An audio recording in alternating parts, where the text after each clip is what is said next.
কোন দিন কোন জায়গার ভিতরে পাপাচার করেছো, গুনাহের কাজ করেছো, বেবিচার করেছো, জিনা বেবিচার করেছো, জমিন কিন্তু গোপন তথ্য প্রকাশ করে দেবে। এমনি অবস্থায় মানুষ বলবে ওয়াকালাল ইনসানু মা লাগা, এমনি অবস্থায় মানুষ বলবে আজকে জমিনের কি হলো, জমিন কেন কম্পন সৃষ্টি হলো, জমিন কেন তার বোঝা বের করে দিল। আল্লাহ বলেন ইয়াউমা ইদিন তুহাদ্দিসু আখবারাহা, কিয়ামতের দিন জমিন তার খবর বর্ণনা করে দেবে। জমিনকে আমার আল্লাহ মুহাদ্দিস বানিয়ে দেবে। যেমন ভাবে মুহাদ্দিসিনে কেরাম হাদিস বর্ণনা করেন, ঠিক তেমনি ভাবে আল্লাহ জমিনকে মুহাদ্দিস বানিয়ে দেবে। শুধু তা নয়, কিয়ামতের দিন সমস্ত অঙ্গ প্রত্যঙ্গ গুলাকে আমার আল্লাহ কথা বলার যোগ্যতা দান করবেন, বাক শক্তি দান করবেন। এমনি অবস্থায় হাত বলবে অমুক জিনিস চুরি করেছিলাম, ঠোঁট বলবে হারাম জিনিস চুম্বন করেছিলাম, কান বলবে হারাম জিনিস শুনেছিলাম, চোখ বলবে হারাম জিনিস দেখেছিলাম, পা বলবে হারাম কাজের ভিতরে অগ্রসর হয়েছিলাম, লজ্জাস্থান বলবে হারাম কাজের ভিতরে লিপ্ত ছিলাম। এইভাবে সমস্ত অঙ্গ প্রত্যঙ্গ গুলা কিয়ামতের কঠিন ময়দানে মহান আল্লাহ কথা বলার যোগ্যতা দান করবেন। আল্লাহর আদালতে মামলা দায়ের করবে।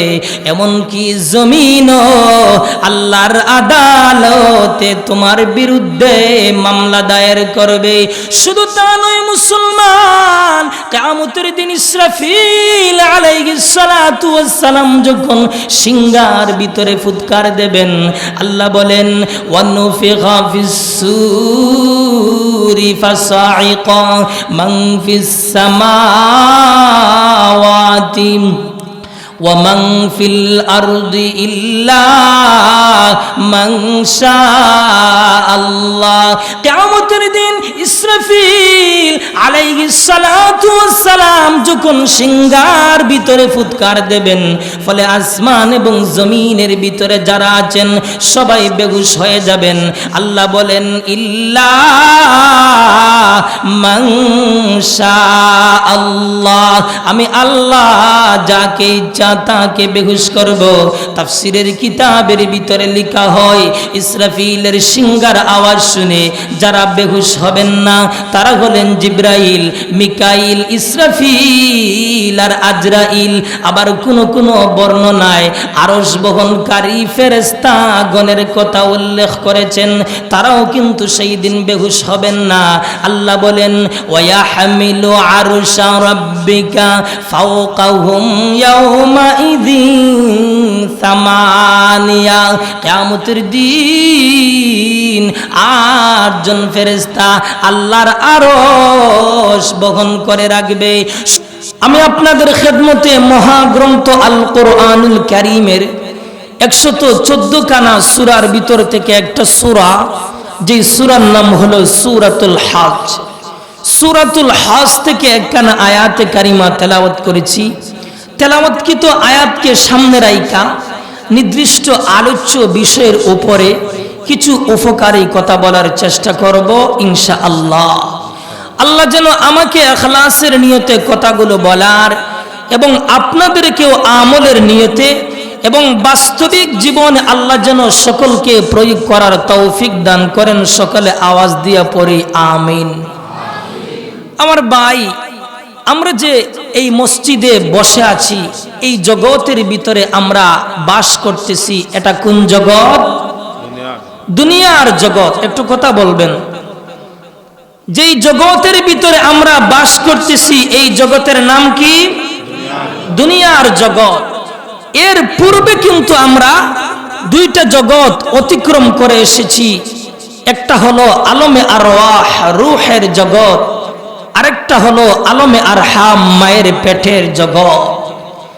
আর আমাদের অতি কাছাকাছি পাশাপাশি নিকটে যেই জগৎটি রয়েছে তাকে বলা হয় আলমে বরজখ বা খবরের জগৎ।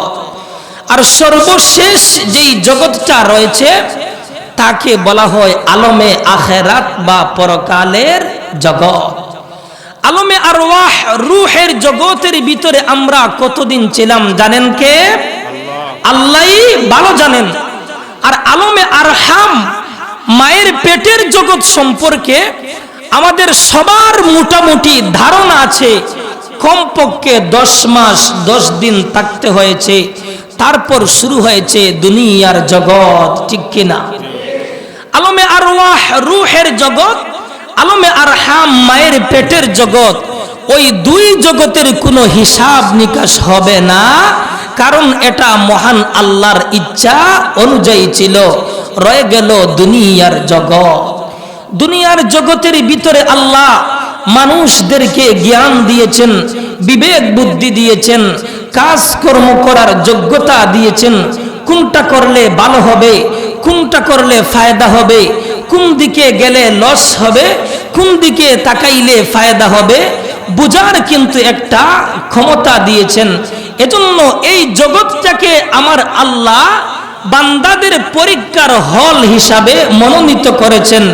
এই জন্য এই জগৎটাকে দারুল ইমতিহান বা পরীক্ষার হল বলা হয়। এজন্য মহান আল্লাহ সূরাতুল মুলুকের ভিতরে আমার আল্লাহ তুলে ধরেছেন, খলাকাল মাউতা ওয়াল হায়াতা লিয়াবলুয়াকুম আইয়ুকুম আহসানু আমালা।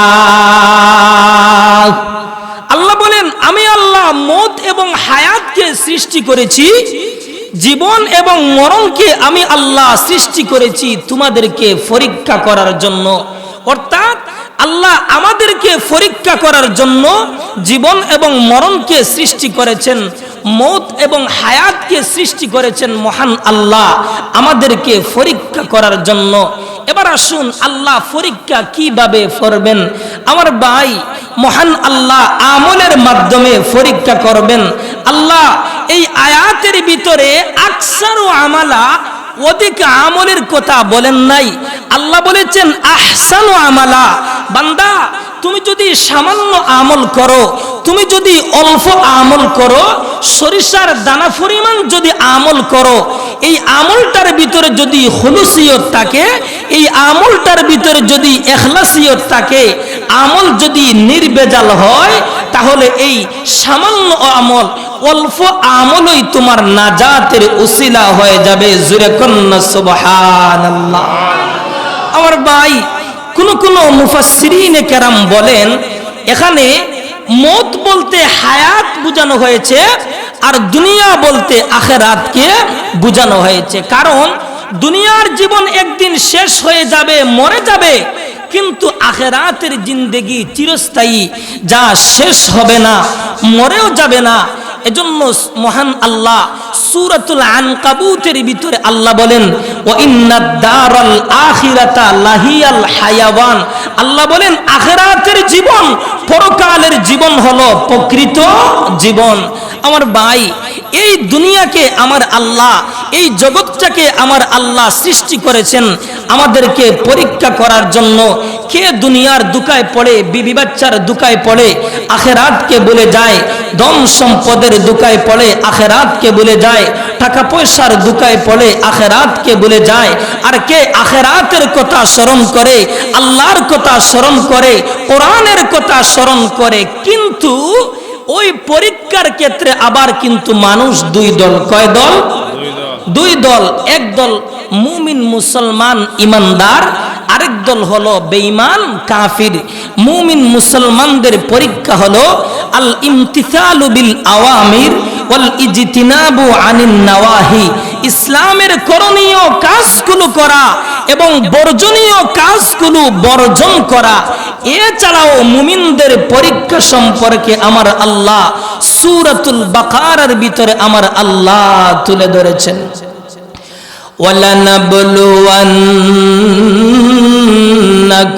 بِشَيْءٍ مِّنَ الْخَوْفِ وَالْجُوعِ মিনাল খাউফি ওয়াল জু'i ওয়া নাকসিম মিনাল আমওয়ালি ওয়াল আনফুসি ওয়াথ থামারাত ওয়া বাশশিরিস সাবিরিন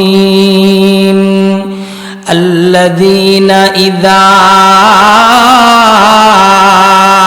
أصابتهم مصيبة قالوا إنا لله وإنا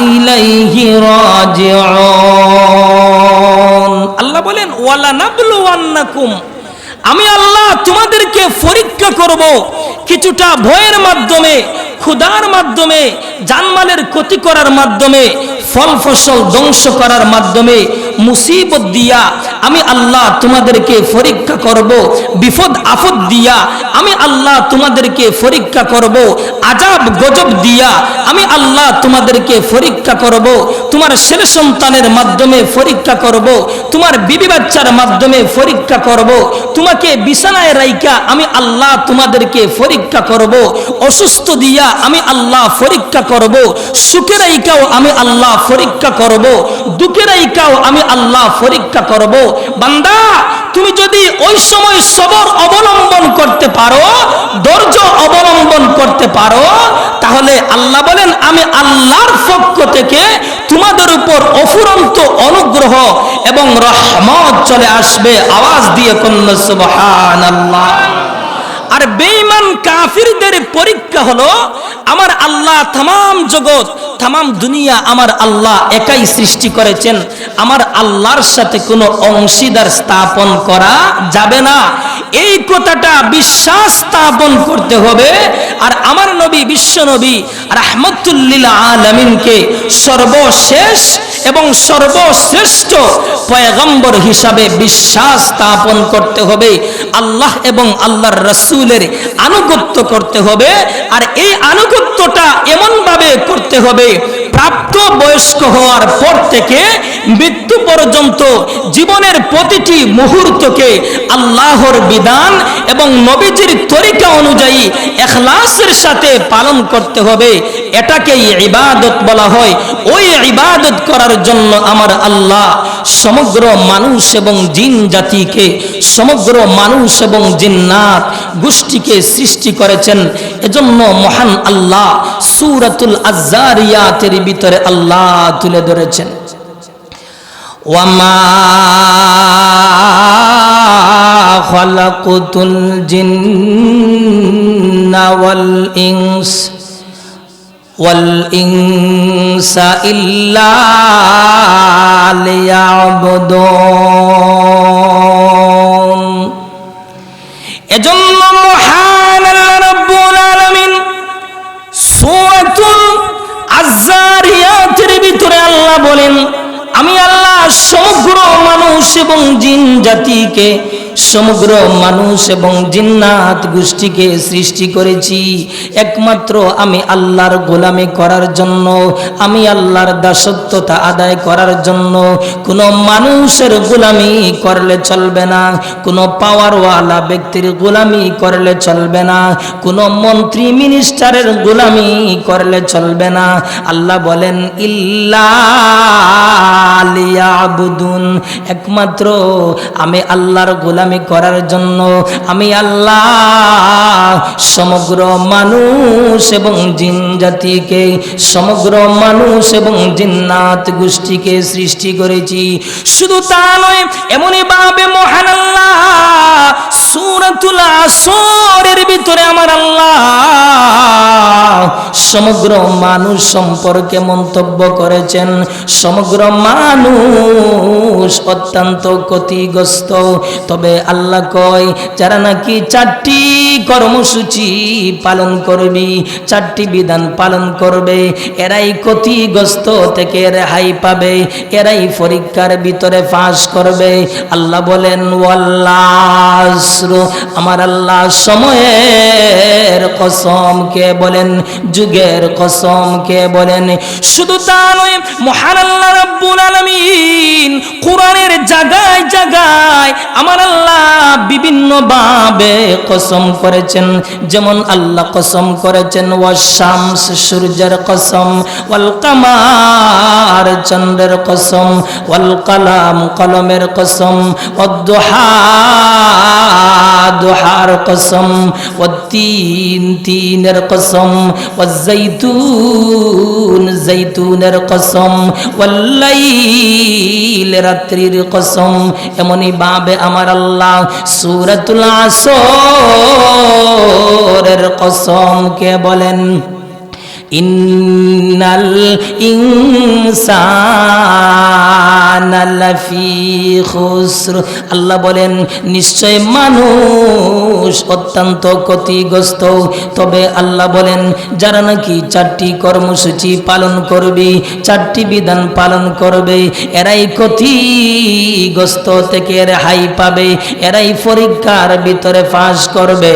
প্রথম নম্বর কর্মসূচি আমার আল্লাহ সূরাতুল আসরের ভিতরে আল্লাহ বলেন ইল্লাল্লাযীনা আমানু, যারা ঈমান আনবে, যারা ঈমানওয়ালা হবে, যারা মুমিন মুসলমান হবে, তারাই ক্ষতিগ্রস্ত থেকে রেহাই পাবে, তারাই পরীক্ষার ভিতরে পাস করবে।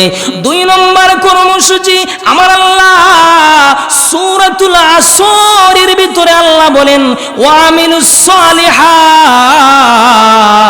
যারা খাঁটি আমল করবে, নেক আমল করবে, আমি আল্লাহ তারাই পরীক্ষার ভিতরে পাস করবে, তারাই ক্ষতিগ্রস্ত থেকে রেহাই পাবে। 3 নম্বর কর্মসূচি আমার আল্লাহ সূরাতুল আসরের ভিতরে আল্লাহ বলেন ওয়াতাওয়াসাউ বিল হক, যারা হক কথা বলবে, মানুষদেরকে ভালো কাজের আদেশ করবে, মানুষদেরকে খারাপ কাজ থেকে বাধা প্রদান করবে। 4 নম্বর কর্মসূচি আমার আল্লাহ সূরাতুল আসরের ভিতরে আল্লাহ বলেন ওয়াতাওয়াসাউ বিস সাবর, যারা ধৈর্য ধারণ করবে, মুসিবতের সময়, বিপদের সময় ধৈর্য ধারণ করবে, তারাই ক্ষতিগ্রস্ত থেকে রেহাই পাবে, তারাই পরীক্ষার ভিতরে পাস করবে। পরীক্ষার ভিতরে যখন পাস করবে, পাস করার পর রেজাল্টটা যখন আউট করা হবে, ফলাফলটা যখন প্রকাশ করা হবে, ফলাফল প্রকাশের জন্য আমার আল্লাহ একটা দিন নির্ধারণ করে রেখেছেন, যাকে বলা হয় কিয়ামতের দিন বা হাসরের ময়দান। সেই দিন সমস্ত পরীক্ষার্থীদের রেজাল্ট আউট করা হবে, ফলাফল ঘোষণা করা হবে। সেই দিন ধরা পড়বে কে পরীক্ষার ভিতরে পাস করেছো আর কে পরীক্ষার ভিতরে ফেল করেছো।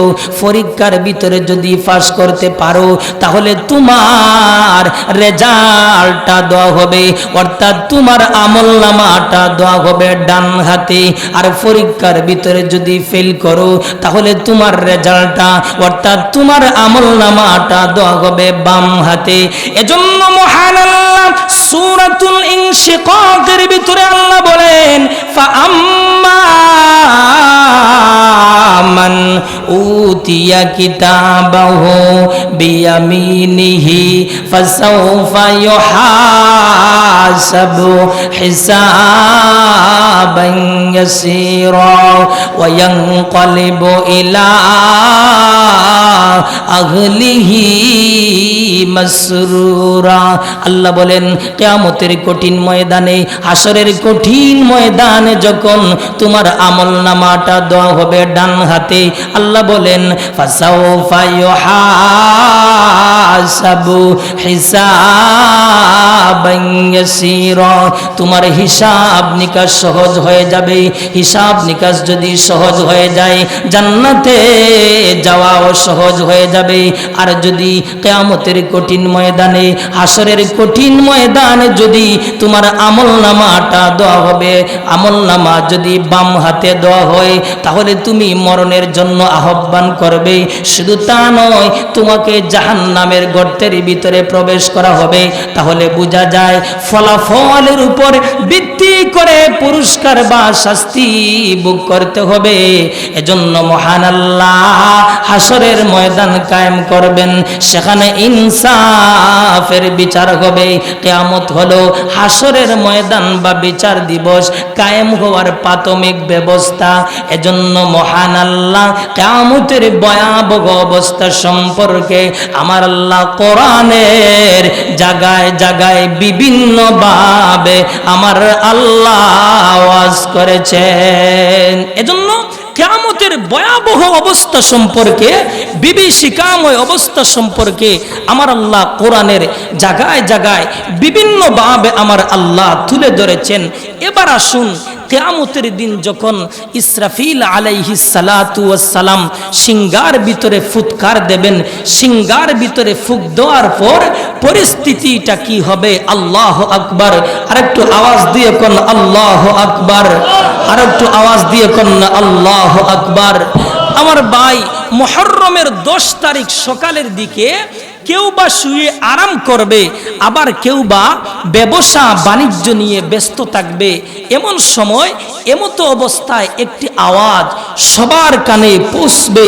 পূর্ব থেকে পশ্চিম পর্যন্ত যার কানে এই আওয়াজ পৌঁছবে, সবাই অত্যন্ত মনোযোগ সহকারে শুনতে থাকবে, মনোযোগ সহকারে শ্রবণ করতে থাকবে এবং এই আওয়াজটা খুঁজতে থাকবে। সামান্য একটু চলার পর দেখা যাবে আওয়াজটা আস্তে আস্তে বড় হচ্ছে, কঠিন হচ্ছে এবং বিজলির রূপ ধারণ করছে। হতে হতে আওয়াজটা এত বড় হবে, এত প্রকট হবে, সমস্ত প্রাণী ওই আওয়াজের প্রকটতা সহ্য করতে না পারে, সমস্ত প্রাণী মৃত্যুর কুলে ঢলে পড়বে আর আসমানকে চূর্ণ বিচূর্ণ করে ফেলবে। তা হবে ইসরাফিল আলাইহিস সালাতু ওয়াস সালামের সিংহার আওয়াজ। আমার ভাই, এই ইসরাফিল যে সিংহার ভিতরে ফুৎকার দেবেন, এই ইসরাফিলের সিংহার আকৃতিটা কেমন হবে, সিংহাটা কেমন বড় হবে, সিংহার ভিতরে ছিদ্র থাকবে কেমন? আল্লাহর রাসূল বলেন, আল্লাহর কসম, আসমান এবং জমিনকে গোলাকার করলে যত বড় হবে, সিংহার প্রশস্ত হবে তত বড়। আওয়াজ দিয়ে কন্যা আল্লাহু আকবার। শুধু তা নয়, আল্লাহর রাসূল বলেন, পৃথিবীতে যত প্রাণ এসেছে বা আসবে তার সংখ্যার সমান ছিদ্র রয়েছে সিংহার। এমনি ভাবে আসমান এবং জমিনকে গোলাকার করলে যত বড় হবে, সিংহার মাঝখানটা তত বড় হবে। ইসরাফিল আলাইহিস সালাতু ওয়াস সালামের মুখটা সেখানেই রাখা আছে। আমার ভাই, এই ইসরাফিল সিংহার ভিতরে 3 বার ফুঁক দেবেন। কয়বার? আর একটু জোরে কম। 3 বার ফুঁক দেওয়া হবে। প্রথমবার ফুঁক দেওয়া হবে ভয় সৃষ্টি করার জন্য, দ্বিতীয়বার ফুঁক দেওয়া হবে বেহুশ করার জন্য, তৃতীয়বার ফুঁক দেওয়া হবে মহান আল্লাহর দরবারে একত্রিত হওয়ার জন্য, সমবেত হওয়ার জন্য। আমার আল্লাহ ইসরাফিলকে দ্বিতীয় ফুঁকের আদেশ না দেওয়া পর্যন্ত প্রথম ফুঁক অব্যাহত থাকবে, বন্ধ হবে না। আর যখন মহান আল্লাহ ইসরাফিলকে দ্বিতীয় ফুঁকের অর্ডার করবেন, ইসরাফিলকে দ্বিতীয় ফুঁকের আদেশ করবেন, ফুঁক দেওয়ার পরই শুরু হবে মহা পরিবর্তন। সেই দিন কিয়ামতের ভয়াবহ অবস্থা দেইকা, কিয়ামতের বিভীষিকাময় অবস্থা দেইকা মানুষ ভয়ে মাটিতে পড়ে যাবে। মায়েরা তাদের দুগ্ধপুষ্য শিশুর কথা ভুলে যাবে, ভয়ে গর্ভবতী নারীর গর্ভপাত হয়ে যাবে, কিশোর যুবকরা বৃদ্ধ হয়ে যাবে। শয়তান আত্মরক্ষার জন্য এদিক সেদিক পলায়ন করার চেষ্টা করবে, কিন্তু ফেরেশতারা তাদেরকে প্রহার করে ফিরে আনবে। আর জমিন যাবে, জমিন ফেটে যাচ্ছে, খান খান হয়ে যাচ্ছে।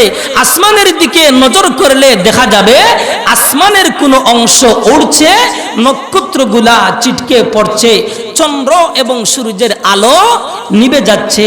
এজন্য মহান আল্লাহ সূরাতুল ইনফিতারের ভিতরে আল্লাহ বলেন, ইযাস সামাউ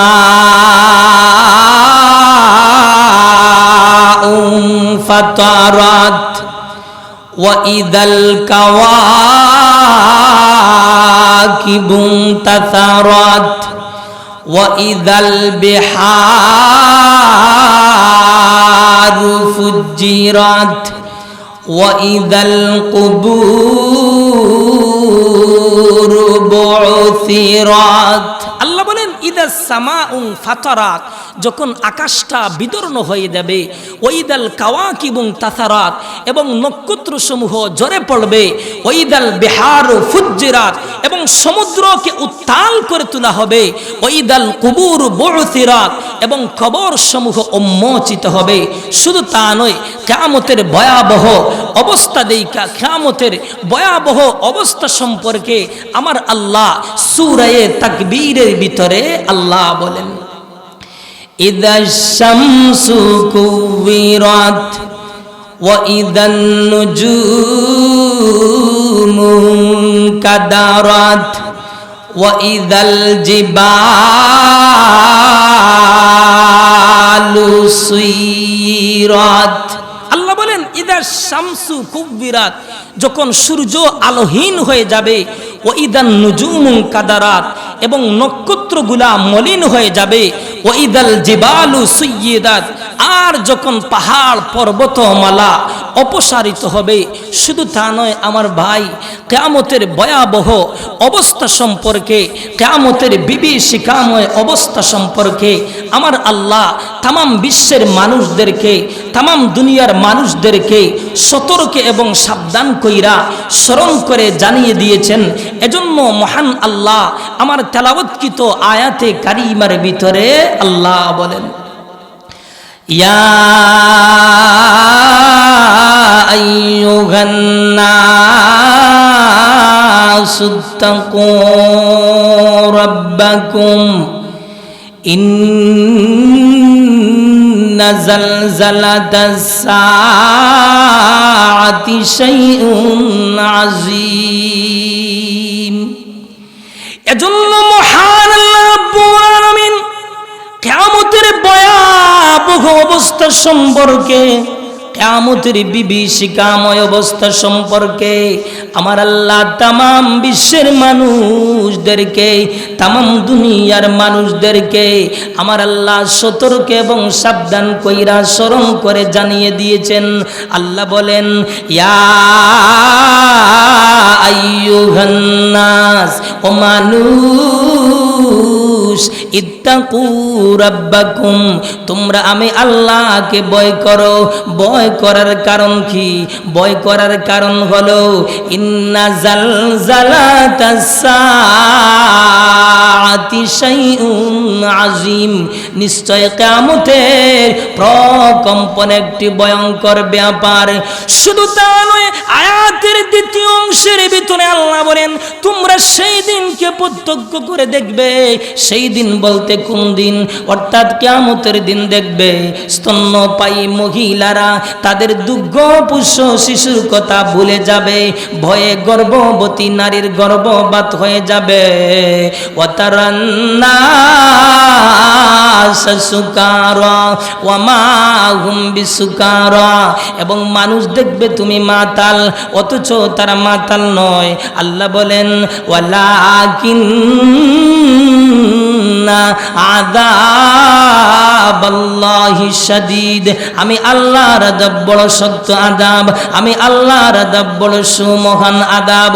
শুধু তা নয়, কিয়ামতের ভয়াবহ অবস্থা সম্পর্কে আমার আল্লাহ সূরাতুল কিয়ামার ভিতরে আল্লাহ বলেন, ফাইযা বারিকাল বাসারু ওয়া খাসাফাল কামারু ওয়া জুমিআশ শামসু ওয়াল কামার। আল্লাহ বলেন, যেদিন দিন দৃষ্টি চমকে যাবে। অর্থাৎ কোন দিন? অর্থাৎ কিয়ামতের দিন যখন দৃষ্টি চমকে যাবে আর চন্দ্র জ্যোতিহীন হয়ে যাবে। শুধু তা নয়, এবং চন্দ্র সূর্যকে একত্রিত করা হবে। অন্যত্র আছে মানুষ তখন বলা বলি শুরু করবে, আজকে পালাবার জায়গা কোথায়? তখন জবাব আসবে, আজকে পালাবার কোনো জায়গা নেই, আজকে পালাবার কোনো সুযোগ নেই, আজকে পালাবার কোনো ব্যবস্থা নেই। শুধু তা নয়, কিয়ামতের ভয়াবহ অবস্থা সম্পর্কে আমার আল্লাহ সূরাতুল জিলজালের ভিতরে আল্লাহ বলেন, ইদা জুলজিলাতিল আরদু জিলজালাহা وأخرجت الأرض أثقالها وقال الإنسان ما لها يومئذ تحدث أخبارها। আল্লাহ ডাক দিয়ে বলেন, নবী গো স্মরণ করুন সেই সময়ের কথা। কোন সময়ের কথা? উযকুর ইদা জুলজিলাতিল আরদ। নবী গো, কিয়ামতের আগে, কিয়ামতের পূর্বে যখন জমিন ফাটবে, শুধু তা নয় নবী গো, জিলজালাহা ফাটার মতো ফাটবে গো নবীজি। যখন জমিন ফাটবে তখন জমিন তার বোঝা বের করে দেবে, জমিন তার গোপন তথ্য প্রকাশ করে দেবে। জমিনের ভিতরে কোন দিন কোন জায়গার ভিতরে পাপাচার করেছো, গুনাহের কাজ করেছো, বেবিচার করেছো, জিনা বেবিচার করেছো, জমিন কিন্তু গোপন তথ্য প্রকাশ করে দেবে। এমনি অবস্থায় মানুষ বলবে, ওয়াকালাল ইনসানু মা লাহা। এমনি অবস্থায় মানুষ বলবে, আজকে জমিনের কি হলো? জমিন কেন কম্পন সৃষ্টি হলো? জমিন কেন তার বোঝা বের করে দিল? আল্লাহ বলেন, ইয়াউমা ইদিন তুহাদ্দিসু আখবারাহা। কিয়ামতের দিন জমিন তার খবর বর্ণনা করে দেবে। জমিনকে আমার আল্লাহ মুহাদ্দিস বানিয়ে দেবে। যেমন ভাবে মুহাদ্দিসিনে কেরাম হাদিস বর্ণনা করেন, ঠিক তেমনি ভাবে আল্লাহ জমিনকে মুহাদ্দিস বানিয়ে দেবে। শুধু তা নয়, কিয়ামতের দিন সমস্ত অঙ্গ প্রত্যঙ্গ গুলাকে আমার আল্লাহ কথা বলার যোগ্যতা দান করবেন, বাক শক্তি দান করবেন। এমনি অবস্থায় হাত বলবে অমুক জিনিস চুরি করেছিলাম, ঠোঁট বলবে হারাম জিনিস চুম্বন করেছিলাম, কান বলবে হারাম জিনিস শুনেছিলাম, চোখ বলবে হারাম জিনিস দেখেছিলাম, পা বলবে হারাম কাজের ভিতরে অগ্রসর হয়েছিলাম, লজ্জাস্থান বলবে হারাম কাজের ভিতরে লিপ্ত ছিলাম। এইভাবে সমস্ত অঙ্গ প্রত্যঙ্গ গুলা কিয়ামতের কঠিন ময়দানে মহান আল্লাহ কথা বলার যোগ্যতা দান করবেন। আল্লাহর আদালতে মামলা দায়ের করবে। এমনকি জমিনও আল্লাহর আদালতে তোমার বিরুদ্ধে মামলা দায়ের করবে। শুধু তা নয় মুসলমান, কিয়ামতের দিন ইসরাফিল আলাইহিস সালাতু ওয়াস সালাম যখন সিংহার ভিতরে ফুৎকার দেবেন, আল্লাহ বলেন, ওয়ানুফিখা ফিস সূরি ফাসাইকা মান ফিস সামাওয়াতি ومن في الأرض إلا من شاء الله।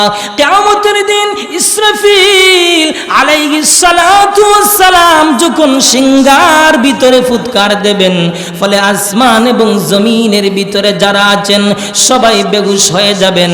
আল্লাহ বলেন, ইল্লা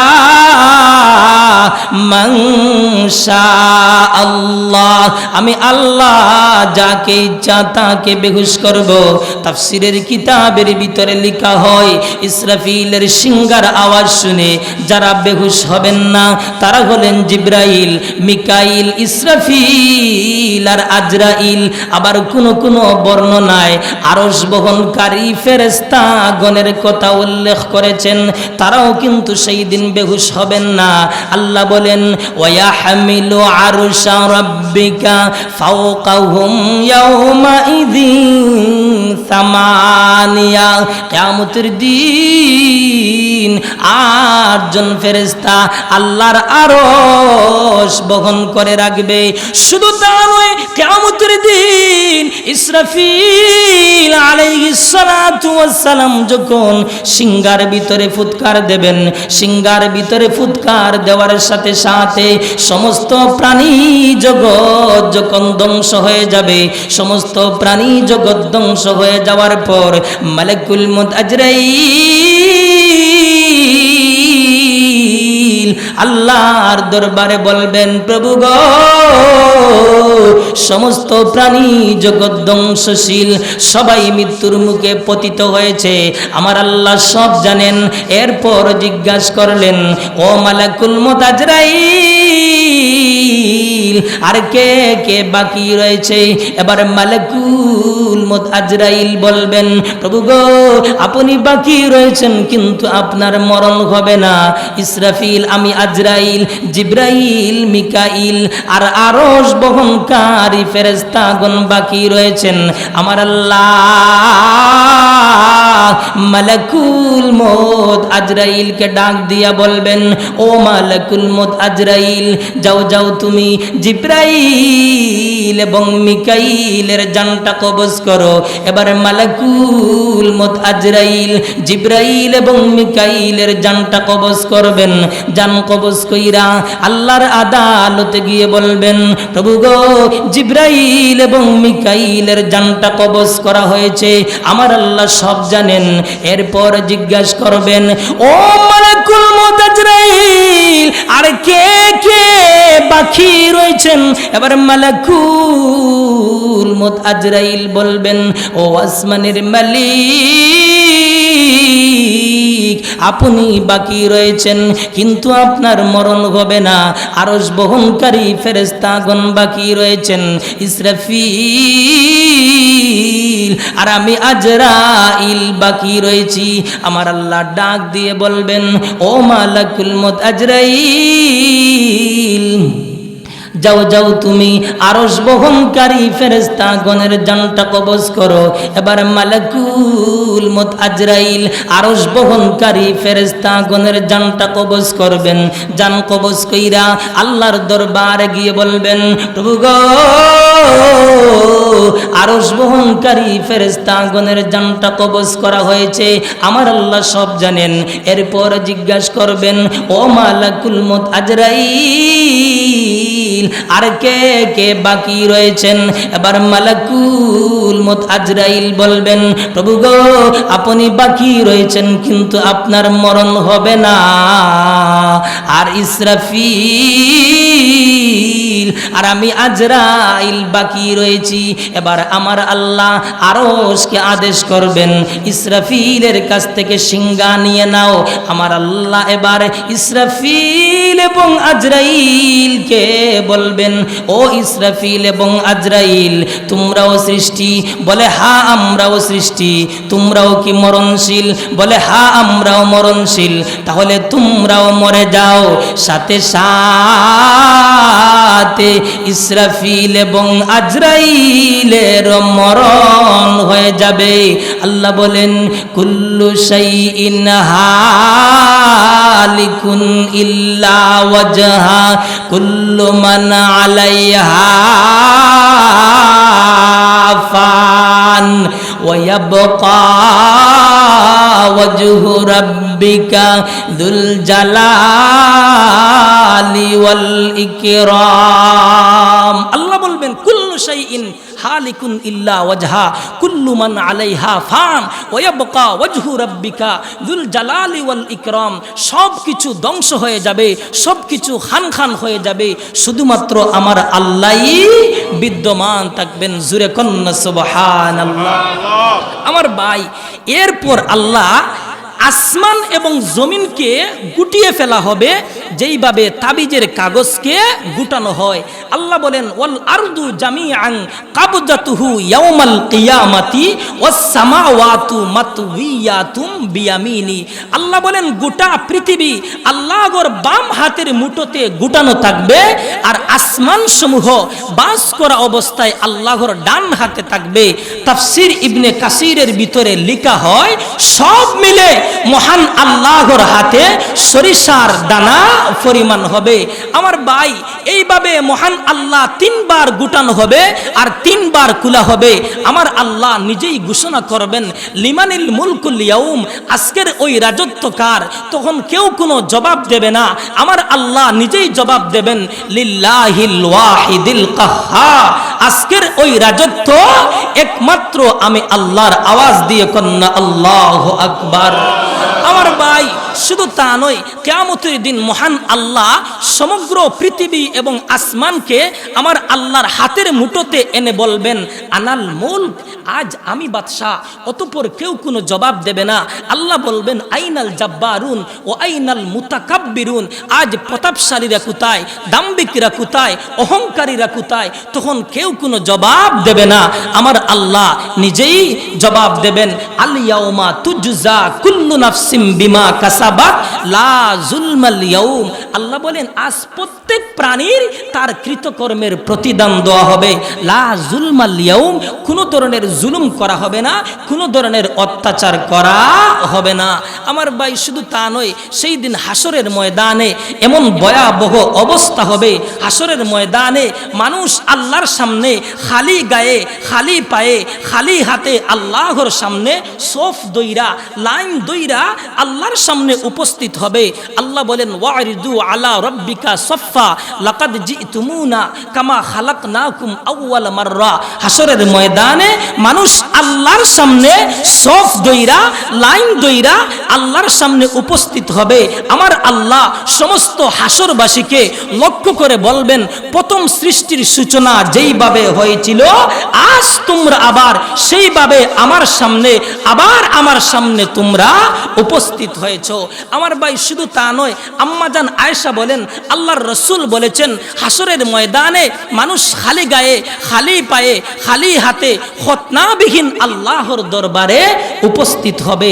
আম্মাজান আয়েশা নবীজির জবান মুবারকের কথা শোনার পর জিজ্ঞাসা করলেন ইয়া রাসূলুল্লাহ, সেই দিন হাসরের ময়দানে পুরুষ এবং মহিলা কি এইভাবে উঠবে, উলঙ্গ অবস্থায় উঠবে, একজন আরেকজনকে দেখবে, একে অপরকে দেখবে? আল্লাহর রাসূল বলেন ও আয়েশা, সেই দিন এমন ভয়াবহ অবস্থা হবে, সবাই ঊর্ধ্বমুখী অবস্থায় থাকবে, কেউ কারো দিকে তাকানোর কোনো সুযোগ হবে না, এর ইচ্ছাও কারো অন্তরের ভিতরে আসবে না। আমার ভাই, শুধু তা নয়, আল্লাহর রাসূল বলেন সেই দিন সর্বপ্রথম ইব্রাহিম পয়গম্বরকে কাপড় পরিধান করানো হবে। উলামায়ে কেরাম তার কারণ লিখেছেন, ইব্রাহিম পয়গম্বর সর্বপ্রথম দরিদ্রকে কাপড় পরিধান করিয়েছেন। আবার কেউ কেউ বলেন নমরুদ গোষ্ঠী ইব্রাহিম পয়গম্বরকে উলঙ্গ কইরা আগুনের ভিতরে নিক্ষেপ করেছিলেন, সেহেতু ইব্রাহিম পয়গম্বরকে সর্বপ্রথম কাপড় পরিধান করাইয়া সম্মান প্রদর্শন করানো হবে। আওয়াজ দিয়ে কন্যা সুবহানাল্লাহ। আমার ভাই, শুধু তা নয়, সেই দিন হাসরের ময়দানে সুস্থ সবল অন্তর ছাড়া কোনো কিছুই কাজে আসবে না। সবাই নিজের চিন্তায় নিজে ব্যস্ত থাকবে, যার যার চিন্তায় ব্যস্ত থাকবে, প্রত্যেকের চিন্তায় প্রত্যেক ব্যস্ত থাকবে। দুনিয়ার ভিতরে আজকে তুমি যাদের জন্য সবকিছু বিসর্জন করে দিয়েছো, সবকিছু ছেড়ে দিয়েছো তোমার বিবি বাচ্চার জন্য, ছেলে সন্তানের জন্য, আত্মীয় স্বজনদের জন্য। কিন্তু হাসরের ময়দানে এরা যখন তোমাকে দেখবে তখন ভাগবে, পলায়ন করবে, একজন আরেকজনকে দেখলে মুখ লুকাবে।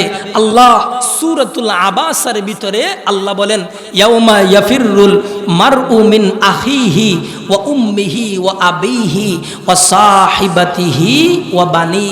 আল্লাহ বলেন সেই দিন পলায়ন করবে। সেই দিন বলতে কোন দিন? অর্থাৎ কিয়ামতের দিন ভাগবে, কিয়ামতের দিন পলায়ন করবে। মানুষ তার ভাই থেকে, তার মাতা পিতা থেকে, তার ছেলে সন্তান, আত্মীয় স্বজনদের কাছ থেকে পলায়ন করবে। সবাই নিজের চিন্তায় নিজে ব্যস্ত থাকবে। সেই দিন লাভবান হবে এবং সফল হবে ওই ব্যক্তি, যেই ব্যক্তি সুস্থ সবল অন্তর নিয়ে আল্লাহর কাছে আসতে পারবে, আল্লাহর কাছে পৌঁছতে পারবে। আর যেই অন্তরের ভিতরে থাকবে আল্লাহর বড়ত্ব, আল্লাহর বিধানের গুরুত্ব, আল্লাহর হুকুমের গুরুত্ব, বিশ্বনবীর সুন্নতের গুরুত্ব, এজন্য মহান আল্লাহ সূরাতুশ শুআরার ভিতরে আল্লাহ তুলে ধরেছেন, ইয়াউমা লা ইয়ানফাউ মালুন ওয়ালা বানুন ইল্লা মান আতাল্লাহা বিকলবিন সালিম।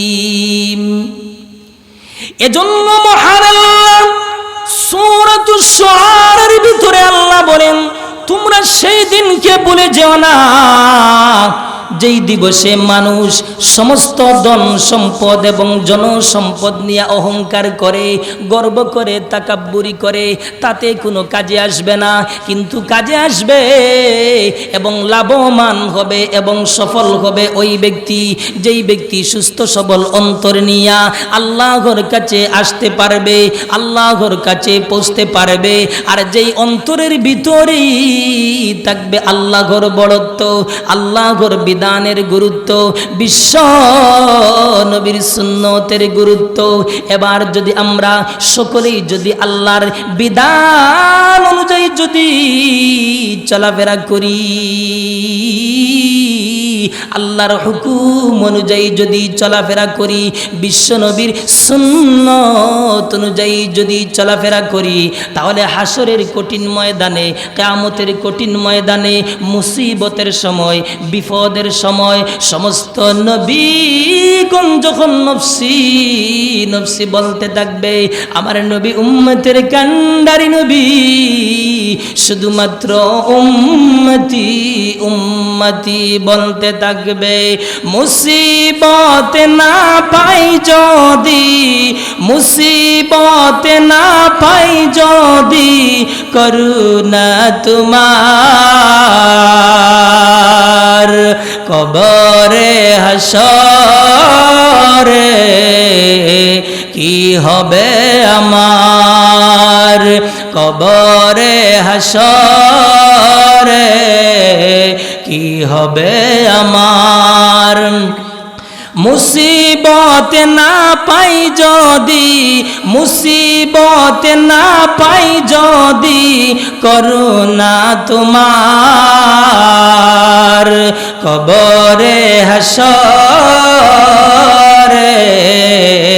কি হবে আমার, কবরে হাসরে কি হবে আমার।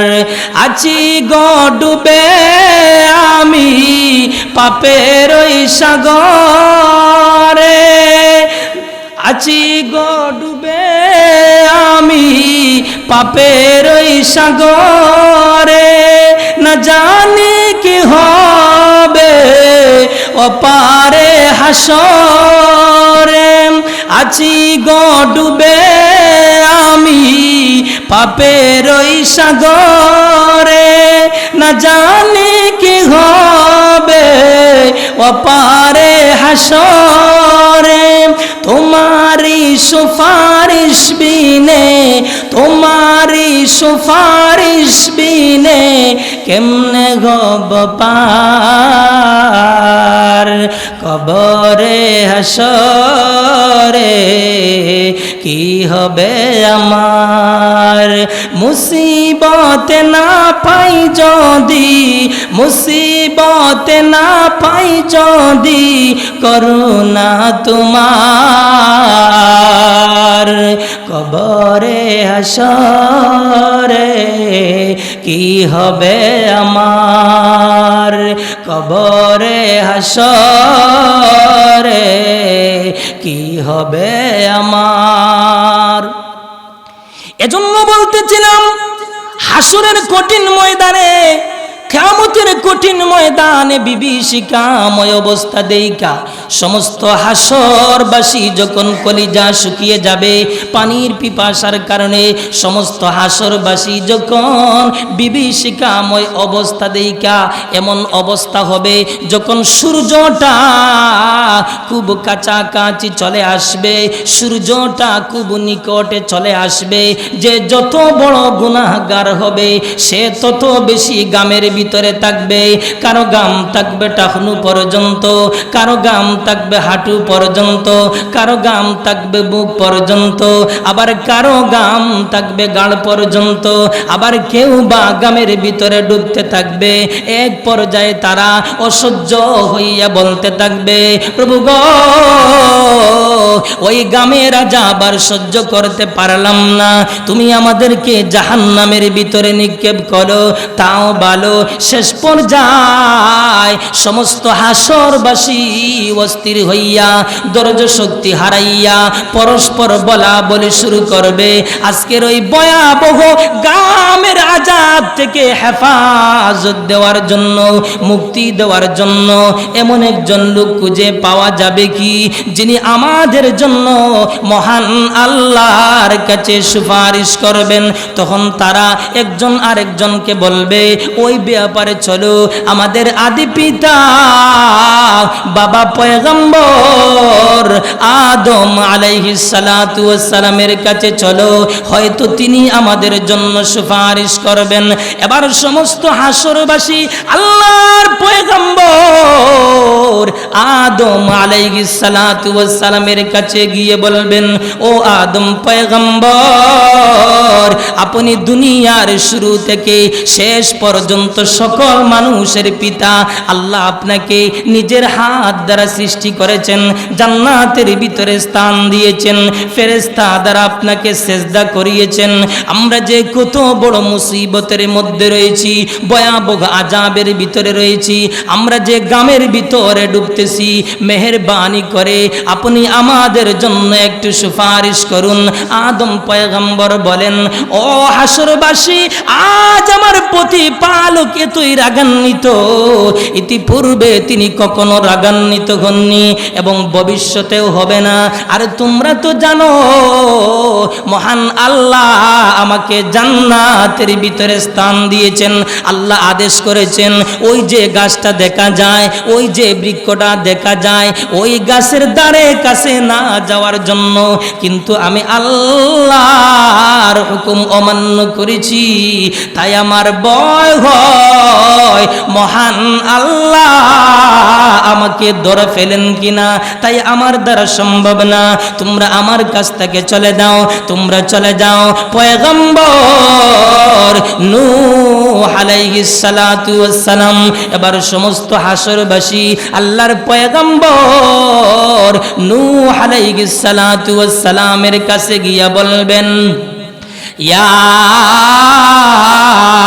নূহ أنت أول الرسل إلى أهل الأرض وقد سماك الله عبدا شكورا اشفع لنا إلى ربك ও আল্লাহর পয়গম্বর নূহ আপনি দুনিয়াবাসীর নিকট সর্বপ্রথম রাসূল ছিলেন। আল্লাহ আপনাকে শুকর গুজার বান্দা হিসাবে নির্ধারণ করেছেন, হাজার বছর হায়াত দান করেছেন। আমরা যে কত বড় মুসিবতের মধ্যে রয়েছি, ভয়াবহ আযাবের ভিতরে রয়েছি, মেহেরবানি কইরা আপনি আমাদের জন্য একটু সুপারিশ করুন। নূহ পয়গম্বর বলেন, ও হাসরবাসী, আজ আমার প্রতিপালক এতই রাগান্বিত, ইতিপূর্বে তিনি কখনো রাগান্বিত হননি, আর ভবিষ্যতেও হবে না। আর তোমরা তো জানো মহান আল্লাহ আমাকে একটা দোয়ার সুযোগ দিয়েছেন, কিন্তু সেই দোয়া আমি আমার গোত্রের জন্য আমি বদদুয়া করেছিলাম। তাই আমার ভয় হয় মহান আল্লাহ আমাকে ধরে ফেলেন কিনা। তাই আমার দ্বারা সম্ভব না, আমার কাছ থেকে তোমরা দূর হয়ে যাও, তোমরা চলে যাও পয়গম্বর ইব্রাহিম আলাইহিস সালাতু ওয়াস সালামের কাছে। এবার সমস্ত হাসরবাসী আল্লাহর পয়গম্বর ইব্রাহিম আলাইহিস সালাতু ওয়াস সালামের কাছে চলে যাবেন। ইব্রাহিম পয়গম্বর বলেন, আমার দ্বারা সম্ভব না। এবার যাবেন মূসার কাছে, মূসাও বলবেন আমার দ্বারা সম্ভব না। এবার যাবেন ঈসার কাছে, ঈসা পয়গম্বরের খেদমতে যাইয়া বলবেন, ও আল্লাহর পয়গম্বর ঈসা, মহান আল্লাহ আপনাকে সৃষ্টি করেছেন, উপাধি দিয়েছেন রূহুল্লাহ। আমরা যে কত বড় মুসিবতের মধ্যে রয়েছি, ভয়াবহ আযাবের ভিতরে রয়েছি, মেহেরবানি কইরা আপনি আপনার প্রতিপালকের নিকট আমাদের জন্য সুপারিশ করুন। ঈসা পয়গম্বর বলবেন, আমার দ্বারা সম্ভব না। তবে তোমরা এমন একজন পয়গম্বরের কাছে যাও, যে পয়গম্বর সুপারিশ না করা পর্যন্ত বিচার শুরু হবে না, যেই পয়গম্বর সর্বপ্রথম জান্নাতের ভিতরে ঢুকবেন, ইনি হলেন আমার নবী, আপনার নবী, বিশ্ব নবী রাহমাতুল লিল আলামিনের দরবারে চলে যাও। এবার সমস্ত হাসরবাসী আমার নবী, আপনার নবী, বিশ্ব নবী রাহমাতুল লিল আলামিনের দরবারে গিয়া বলবেন, ইয়া মুহাম্মদ আনতা রাসূলুল্লাহ ওয়া খাতামুল আম্বিয়া ওয়া গুফিরা লাকা মা তাকাদ্দামা মিন যামবিক ওয়া মা তাআখারা ইশফা' লানা ইলা রাব্বিক আলা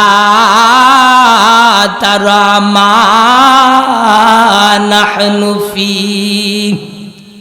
ইয়া মুহাম্মদ, ও মুহাম্মদ, আপনি হলেন সর্বশেষ এবং সর্বশ্রেষ্ঠ পয়গম্বর। আল্লাহ আপনার আগের এবং পিছনের সমস্ত জিন্দেগির গুনাহ মাফ করে দিয়েছেন। আমরা যে কত বড় মুসিবতের মধ্যে রয়েছি, ভয়াবহ আযাবের ভিতরে রয়েছি, মেহেরবানি কইরা আপনি আপনার প্রতিপালকের নিকট আমাদের জন্য একটু সুপারিশ করুন। তখন বিশ্বনবী বলবেন, আনা লাহা, হা আমি এর জন্য। জুরে কন্না আল্লাহু আকবার। আল্লাহ রাসূল বলেন, এবার জিবরাইল আমিন বুরাক নিয়ে আসবেন। বিশ্বনবী বলেন, আমাকে নিয়ে রওনা হবেন। তখন আমি আরশের নিচে সেজদায় পড়ে যাব। সেজদায় পড়ে আমি আমার মাওলার এমন গুনাগুন গাইতে শুরু করব, যেই গুনাগুন অতীতে কেউ কোনোদিন করে নাই। আর আল্লাহ আমার অন্তরের ভিতরে এমন প্রশংসা ঢেলে দেবেন, যা ইতিপূর্বে কারে অন্তরের ভিতরে ঢেলে দেওয়া হয় নাই। তখন আল্লাহ বলবেন, ইয়া মুহাম্মদ ইরফা রাসাকা সাল তুতা, ও মুহাম্মদ তুমি মাথা তুলো, তুমি মাথা উঠাও, তোমার সুপারিশ মঞ্জুর করা হবে। তুমি প্রার্থনা করো, তোমার প্রার্থনা মঞ্জুর করা হবে।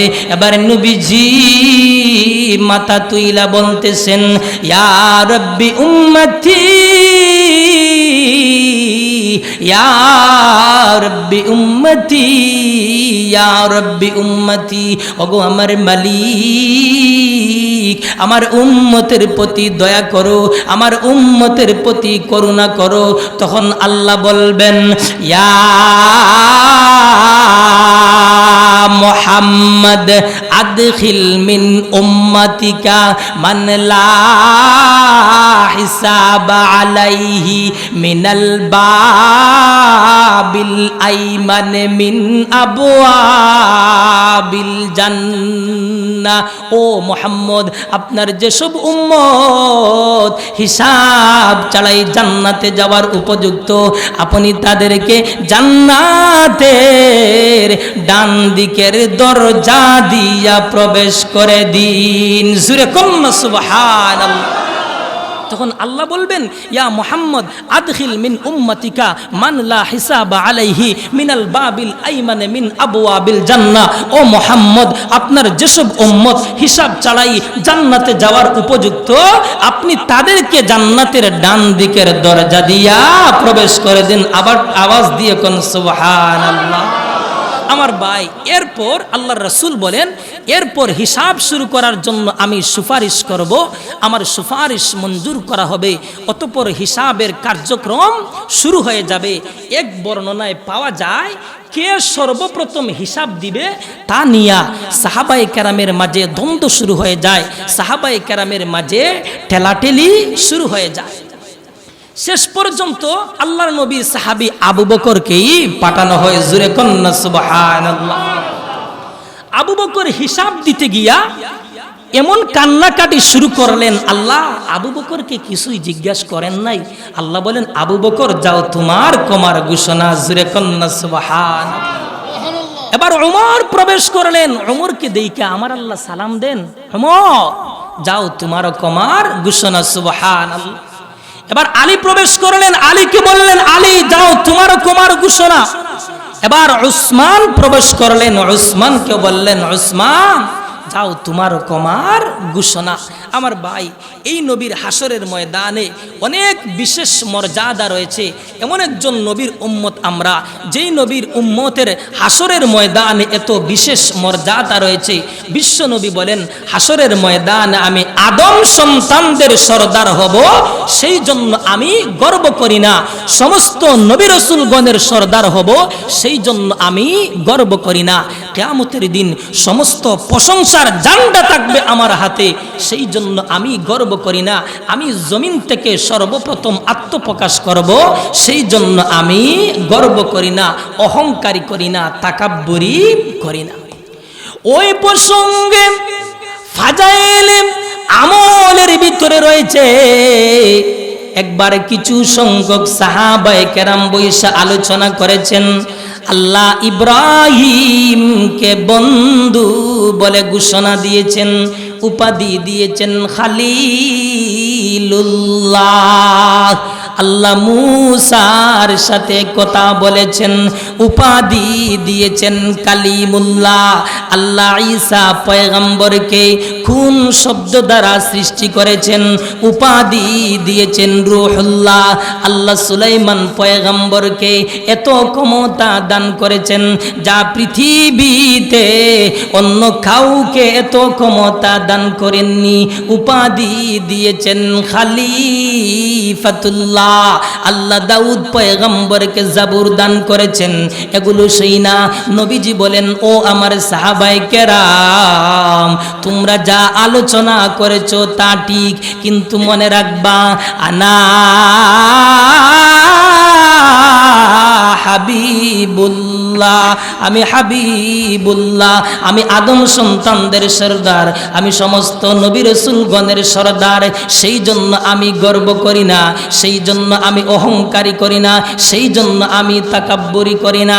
আমার মায়েরাম, শুধু তা নয়, হাসরের ময়দানে আমার নবীজি উম্মতের জন্য এত দেওয়ানা, উম্মতের জন্য নবীজি এত পাগল।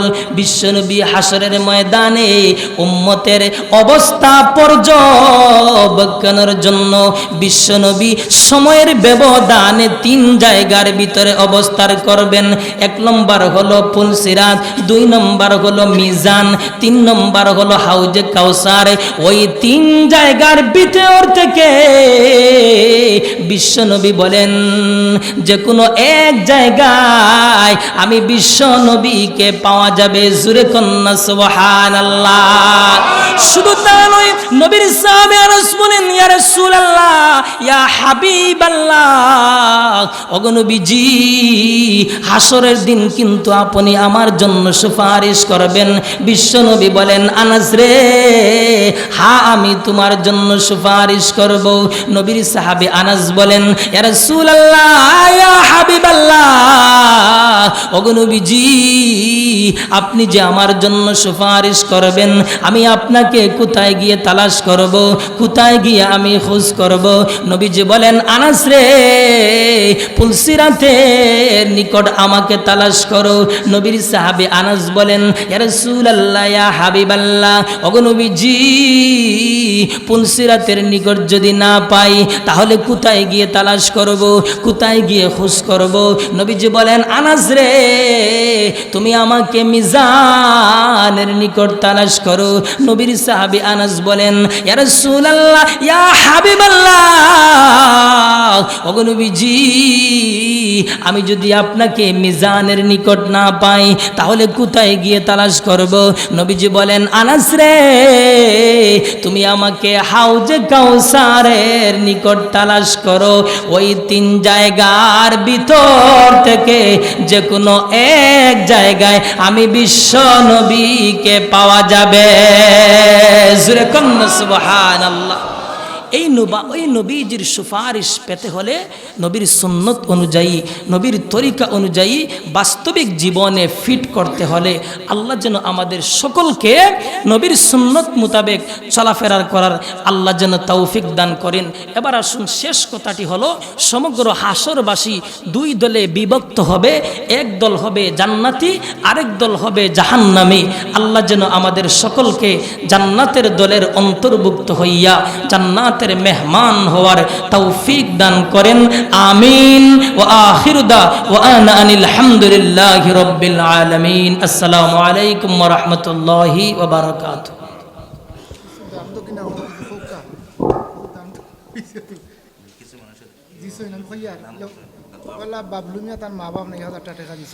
আলহামদুলিল্লাহ, জনাব বাবলু মিয়া সাহেব 1000 টাকা আল্লাহর ঘর মসজিদে সদকা করেছেন। 5000 টাকা আরো ওয়াদা করেছেন। আল্লাহ আপনার বান্দার ওয়াদে পুরো করুন। আমিন ইয়া রাব্বাল আলামিন। জায়েজ মুকাসিদ পুরা করে দাও। আমিন ইয়া রাব্বাল আলামিন। স্বপন মিয়া আরো 100 টাকা আল্লাহ সদকারে কবুল করে মঞ্জুর করো। আমিন ইয়া রাব্বাল